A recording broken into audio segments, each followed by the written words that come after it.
नमस्कार। Good morning. सभी का बहुत बहुत स्वागत। मैं doctor Mahendra Kharadia, assistant professor ABST, department of commerce, government Lohia college Churu. तो आज हम बात करेंगे फॉर्म नंबर 16। सुनने में सभी को आता है और पता भी है कि फॉर्म नंबर 16 होता है, परंतु इसके बारे में क्या डिटेल हमें मिलती है और किस प्रकार से इसको तैयार किया जाता है और इसकी आवश्यकता क्या है, मतलब हमें किस चीज़ में ये हेल्प करता है, इन सब बातों के बारे में आज हम चर्चा करेंगे। तो आप पूरा ध्यान से सुने और इसको समझें कि फॉर्म नंबर 16 क्या है। क्योंकि जो सरकारी कर्मचारी हैं, कंपनी में काम करते हैं या कोई भी संस्थान में काम करते हैं, तो उनकी जो इनकम है, उनके इनकम के बारे में नियोक्ता द्वारा या कंपनी द्वारा एक प्रमाण पत्र, वो एक सर्टिफिकेट जारी किया जाता है कि इस कर्मचारी की टोटल इनकम इतनी है, इतना हमने पेमेंट किया है और इतना टैक्स इसकी इनकम पर काटा गया है, और टैक्स है वो काट कर गवर्नमेंट के जो अकाउंट है इनकम टैक्स का डिपार्टमेंट का, उस डिपार्टमेंट में हमने ये जमा करा दिया है। ये आपके लिए एक प्रमाण पत्र होता है। क्या होता है? प्रमाण पत्र होता है। तो देखिए फॉर्म नंबर 16 है क्या। सबसे पहले इसी पर बात कर लेते हैं। सरल शब्दों में बात करें तो फॉर्म नंबर 16 एक पावती है। सिंपल भाषा में समझे तो कोई भी वस्तु या रुपये जब बैंक में देते हैं या किसी को हम कोई भी सामान देते हैं तो उनसे क्या लेते हैं? रसीद लेते हैं। रसीद वो सबूत होता है कि हमने ये जैसे बैंक में जमा रुपये कराए हमने, तो बैंक वाला क्या देता है आपको? जो जितने रुपए जमा कराए थे उसकी एक आपको रसीद दे देता है कि डिपॉजिट अकाउंट नंबर इतने इतने में इतना जमा करा दिया। तो ये आपके पास सबूत हो गया कि इतने रुपए हमने इतनी डेट को बैंक में जमा कराए थे, अकाउंट नंबर ये है। इसी प्रकार फॉर्म नंबर 16 भी क्या है? एक प्रकार से एक सबूत है, एक पावती है कि हाँ आपने इस संस्थान में इतने दिन काम किया, इतनी आपकी सैलरी थी और सैलरी से इतना रुपए टैक्स का काट कर आपके गवर्नमेंट का जो आयकर डिपार्टमेंट है उसमें जमा करा दिया, कि आपका घटा हुआ कर जमा करा दिया गया है। कहाँ पर? आयकर विभाग में। फॉर्म 16 एक महत्वपूर्ण दस्तावेज है जो आयकर अधिनियम 1961 के प्रावधानों के अनुसार जारी किया जाता है। फॉर्म नंबर 16 में वह जानकारी होती है जो आपको तैयार करने के लिए और फाइल करने के लिए आवश्यक होता है। और आवश्यक क्यों होता है? आयकर रिटर्न फाइल करने के लिए। आप आयकर रिटर्न फाइल करने जाएंगे सीए के पास या किसी के पास जो जानकार है, तो सबसे पहले वो आपसे क्या मांगेगा? फॉर्म नंबर 16 मांगेगा कि भाई आप अपना जो फॉर्म नंबर 16 है वो लेके आइए, ताकि आपका जो आयकर रिटर्न है वो भरा जा सके। तो ये बहुत ही महत्वपूर्ण दस्तावेज है फॉर्म नंबर 16। फॉर्म नंबर 16 है वो सालाना जारी किया जाता है। आमतौर पर ये अगले वर्ष की 15 जून से पहले आपको जारी कर दिया जाता है, क्योंकि सामान्यतः जो आयकर रिटर्न की फाइल करने की जो डेट होती है वो 31 जुलाई होती है। वो परिस्थिति के अनुसार कभी बढ़ाया भी जा सकती है। जैसे वर्तमान में कोरोना काल की वजह से इसको डेट को 2 बार बढ़ाया गया था। एक अपनी डेट बढ़ाई गई थी नवंबर तक, और उसके बाद में दिसंबर 1 मंथ के लिए और उसको बढ़ाया गया था। वो परिस्थिति के अनुसार बढ़ाया जाता है, लेकिन सामान्यतः 31 जुलाई तक ही इसकी रिटर्न की भरने की डेट होती है। और जब आप रिटर्न भरेंगे तो जरूरत किसकी पड़ेगी? फॉर्म नंबर 16 की। ये उस वित्तीय वर्ष का तुरंत अनुसरण करता है जिससे कर काटा जाता है।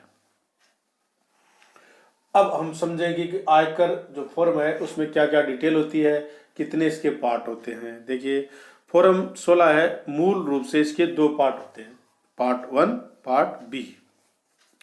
यदि कोई कर्मचारी कहता है कि उसका फॉर्म खो गया है तो चिंता करने वाली बात नहीं है, नियोक्ता द्वारा इसको एक डुप्लीकेट फॉर्म है वो जारी कर दिया जाएगा। ओके जी, ठीक है, चलते हैं नेक्स्ट। अब हम बात करेंगे फॉर्म नंबर 16 के पार्ट ए में क्या होता है और बी में क्या होता है। देखिए फॉर्म 16 दो भागों में होता है, पार्ट ए और पार्ट बी। पार्ट ए में कर्मचारी की तरफ से कंपनी से सरकार के अकाउंट में जमा कराए गए टैक्स की जानकारी होती है। फॉर्म जो 16 होता है उसका ए पार्ट है, उसमें कंपनी से या नियोक्ता से सरकार के अकाउंट में जमा कराए गए टैक्स की जानकारी होती है। यह एक सर्टिफिकेट है जो कि कंपनी ने कर्मचारी से काटा टैक्स इनकम टैक्स डिपार्टमेंट में जमा कराया है, इनकम टैक्स डिपार्टमेंट में जमा कराया है। पार्ट बी एक पूरा स्टेटमेंट है, पार्ट बी है वो एक पूरा स्टेटमेंट है जिसमें पेमेंट के बारे में पूरी जानकारी होती है और ये कर्मचारी के द्वारा हुई आय और उस पर टैक्स छूट या कटौती की जानकारी आपको देता है पार्ट बी। फॉर्म 16 के पार्ट बी में सैलरी का ब्रेकअप, क्लेम किए गए डिडक्शन, कुल टैक्स योग्य इनकम और सैलरी से काटे गए टैक्स का ब्यौरा शामिल होता है। संस्थान के लिए फॉर्म 16 जारी करना जरूरी होता है। इसके अलावा साल के बीच में अगर कोई कर्मचारी नौकरी बदलता है तो भी कंपनी को फॉर्म 16 जारी करना पड़ता है। फॉर्म 16 आयकर रिटर्न ITR दाखिल करने में भी आपको मदद करता है, क्योंकि ये इस्तेमाल किसके लिए किया जाता है, सबूत के तौर पे इसका इस्तेमाल होता है और इसकी कॉपी साथ लगाई जा सकती है। इसके साथ साथ मैं आपको बता देता हूँ कि अगर आपको बैंक से एक लोन लेना होता है तो सबसे पहले क्या मांगते हैं, आपके फॉर्म नंबर 16 की कॉपी मांगते हैं कि अगर आपको लोन लेना है तो आप अपना फॉर्म नंबर 16 है उसकी कॉपी लेके आइए, तो ये आपको लोन लेने में भी आपको मदद करता है। इसका अलावा अगर आप कहीं से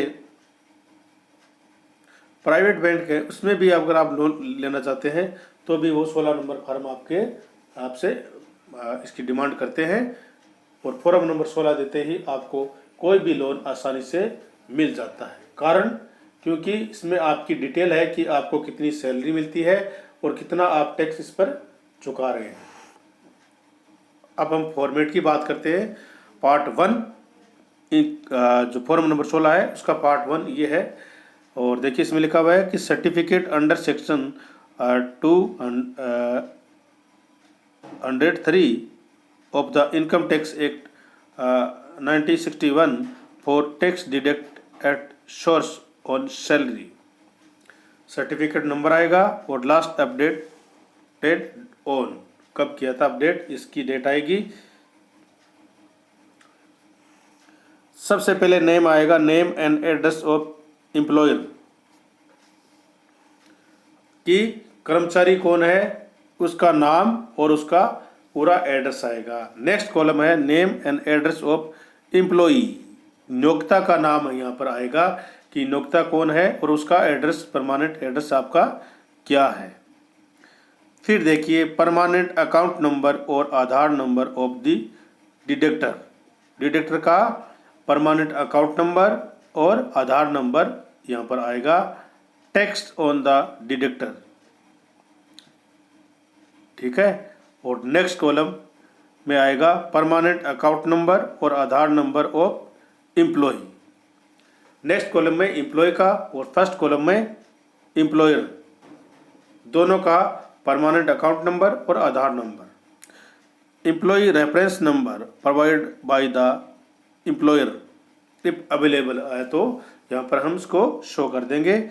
और फिर यहाँ पर TDS TDS का एड्रेस आएगा और नेक्स्ट आएगा असेसमेंट ईयर कि आपका असेसमेंट ईयर कौन सा है और पीरियड आपका कौन सा है, फ्रॉम से टू तक, कब से लेकर कब तक है। अगर कर्मचारी दिसंबर में छोड़कर चला जाता है तो ये आएगा 1 अप्रैल से लेके और दिसंबर तक, और कर्मचारी छोड़कर नहीं जाता है तो 1 अप्रैल से लेके आपका आएगा 31 मार्च तक। ठीक है। फिर यहाँ पर समरी आएगी कि tax amount paid, summary of amount paid, credit and tax deduct at source there on in respect of the employee. Employee ने आपके जो स्रोत से टैक्स काटा है उसकी डिटेल आएगी, क्वार्टर आएगा, क्वार्टर फर्स्ट, सेकेंड, थर्ड, और receipt number of the original quarter statement TDS under section sub section 3 and section 200, amount कितना क्रेडिट किया और डिडक्ट आपका कितना किया, और अमाउंट टैक्स डिपॉजिट और रिमिटेड कितना उसने इनकम टैक्स डिपार्टमेंट में जमा करा दिया, ये डिटेल टोटल आएगी आपकी। और नेक्स्ट जो है कि detail of the tax deduct and deposit in the central government account through book adjustment. इसमें सेंट्रल गवर्नमेंट के अकाउंट में आपने कितने रुपए जमा कराए गए थे इसकी आपको पूरी डिटेल इसमें देनी होती है। चॉइस जी में DDO का नंबर होता है, बैंक कौन सा था उसका नंबर होता है, कितने रुपए जमा कराए गए थे और डेट उसकी क्या होती है, ये सब डिटेल इसमें आपको दी हुई होती है। और इसमें अगर आपने चालान के माध्यम से कोई राशि जमा कराई है तो बैंक और ब्रांच का नंबर आएगा, डेट कौन सी आएगी और चालान का सीरियल नंबर आएगा और टोटल अमाउंट आपका इसमें आ जाएगा। और फिर ये वेरीफाई करेंगे आपको कि I son of daughter working in capacity of designation by do to certified that the same amount of the deduct and deposit credit the central government. I further certify that the information given above true, complete and correct and is based on the books on account document, TDS statement, TDS deposit, trade and other available records। यहाँ पर वो जो नियोक्ता होता है वो अपने sign करके देता है कि हमने इतने रुपए इस कर्मचारी के काटे हैं और वो सेंट्रल गवर्नमेंट में हमने जमा करा दिए हैं, इसमें कोई कमी नहीं है, वो सब डिटेल आपको दी गई है, बुक्स के अनुसार सही और करेक्ट है। ठीक है, पूरा डिटेल उसमें नाम आता है। अब हम बात करेंगे पार्ट बी की। देखिए पार्ट बी में क्या आएगा, detail of salary paid and other income of tax deduct, कि सैलरी कितनी है और अदर इनकम कितनी है और टैक्स आपका कितना काटा है, इसके बारे में आपको डिटेल देनी होती है, आपको दी होती है डिटेल एम्प्लॉय द्वारा। तो ग्रोस सैलरी के बाद आएगा salary as per provisions content in section 17 first. Next आएगा value of pre perquisites under section 17(2) as per form number 12 BA whatever applicable. अगर आपके एप्लीकेबल है, आपने ये सुविधाओं का लाभ लिया है तो उसका मूल्य आएगा, अन्यथा इसमें मूल्य को नहीं आएगा, वो नहीं आएगा। फिर कर देंगे इनका टोटल, यहाँ पर आ जाएगा आपका टोटल कि आपकी सैलरी कितनी मिली और आपको जो सुविधाएं मिली है उसका मूल्य कितना है, इन दोनों का टोटल कर देंगे। और less allowance to the extend exempt under section 10, allowance कौन कौन से हैं जिसमें आपको छूट मिलनी है उनका अमाउंट आएगा। और फिर ए कॉलम में से बी कटा देंगे तो ये 3 नंबर का कॉलम आपके पास आ जाएगा। फिर आएगा deduction, entertainment allowance and tax on employ, ये 2 डिडक्शन आपको करने होते हैं। 4 नंबर का कॉलम आएगा आपके पास ये दो डिडक्ट कर देंगे तो 4A और B डिडक्ट करने के बाद एग्रीगेट इनकम आपकी आ जाएगी। और फिर income chargeable under section head of salary, salary head की इनकम निकालनी है तो 3 को 5 में से घटा देंगे तो आपका 6 नंबर कॉलम आ जाएगा कि सैलरी हेड की आपकी इनकम कितनी है। और 7 नंबर जो का कॉलम है उसमें आएगा any other income reported by the employee, employee ने अदर इनकम आपको कोई पेमेंट किया है सैलरी के अलावा तो उसकी डिटेल भी आपको यहाँ पर शो करनी होती है। देखिए कि हमारे जो महाविद्यालय में सेवा कर रहे हैं, जो हमारे प्रोफेसर साहिबान हैं, उनको भी अदर इनकम की पेमेंट यहाँ पर किया जाता है। जैसे उन्होंने एग्ज़ाम में ड्यूटी की है, इसके अलावा उन्होंने आंसर बुक का चेक की है, उन सब की जो पेमेंट उनको किया जाता है वो आपको अदर इनकम में शो करना होता है। और ये सब करने के बाद ग्रोस टोटल आ जाएगा आपका 6 और 7 को ऐड करने के बाद। फिर आपको 9 नंबर जो कॉलम है वो डिडक्शन का है।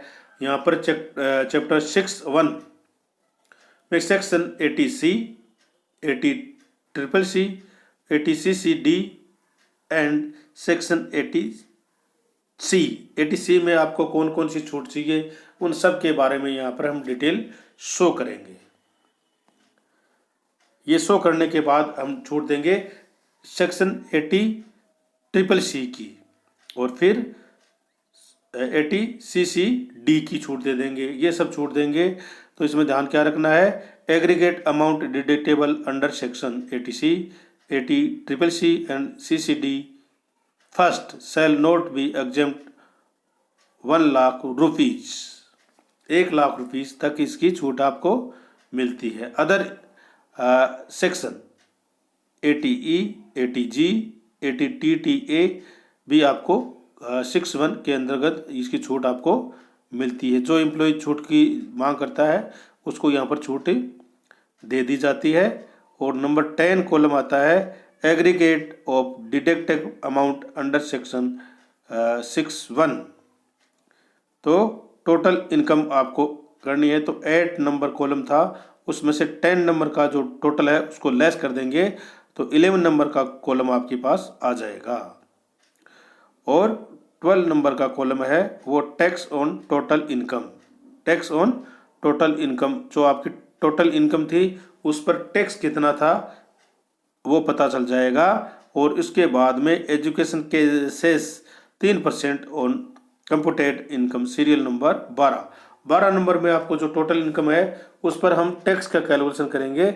और टैक्स का जब कैलकुलेशन करेंगे तो उस पर हमें क्या करना है, ये आपका 12 नंबर कॉलम है, इसको आपको पूरा ध्यान में रखना है। इस पर आपको 3% एजुकेशन सेस लगाना है। क्या लगाना है, एजुकेशन सेस लगाना है। ये देखिए ये टोटल इनकम है जो आएगी, इस पर हम टैक्स की कैलकुलेशन करेंगे और जो टैक्स आएगा इस पर 3% टैक्स अलग से देंगे। तो टोटल टैक्स पेबल आपका कितना टैक्स पेबल है, और इस टोटल टैक्स पेबल में से अगर आपने रिलीफ अंडर सेक्शन 89 जिसको आपको अलग से अटैच करना होगा वो लगाने के बाद आपको इसकी छूट मिल जाएगी। और छूट मिलने के बाद जो आपको टोटल कितना टैक्स पे करना है उसकी डिटेल नंबर 16 नंबर आपके जो कॉलम है उसमें आ जाएगी। और फिर नीचे यहाँ पर वापस आपको ये सर्टिफाइड करना है, जो आपका एम्प्लॉय है वो आपको ये सर्टिफिकेट देता है, डेट पहले से लिखिए, डेजिग्नेशन क्या है, नाम उसका पिताजी का नाम और किस कैपेसिटी में है, तो उसकी सब डिटेल देके वो सिग्नेचर करके और मोहर लगाकर आपको ये प्रमाण पत्र दे देता है। तो ये आपके लिए एक सबूत हो जाता है कि हमने इस संस्थान में काम किया है और हमारी सैलरी इतनी है और अदर सोर्सेज की इनकम जो हमने यहाँ पर प्राप्त की है वो कितनी है और टैक्स हमने कितना जमा कराया है और गवर्नमेंट के खाते में कितना टैक्स आपने जमा करा दिया है। ये सब आप डिटेल आपको फॉर्म नंबर 16 में मिल जाती है। और सभी के लिए फॉर्म नंबर 16 बहुत ही महत्वपूर्ण दस्तावेज है। तो आप सभी इस वीडियो को ज़्यादा से ज़्यादा शेयर करें ताकि इसको फायदा है वो सबको मिल सके। सभी का बहुत बहुत धन्यवाद, सभी मित्रों का बहुत बहुत धन्यवाद कि आप सब बहुत अच्छे से हमारे जो वीडियो है वो देख रहे हैं और इसको शेयर भी कर रहे हैं। इसके लिए एक बार पुनः आपका बहुत बहुत आभार, बहुत बहुत धन्यवाद। Thank you.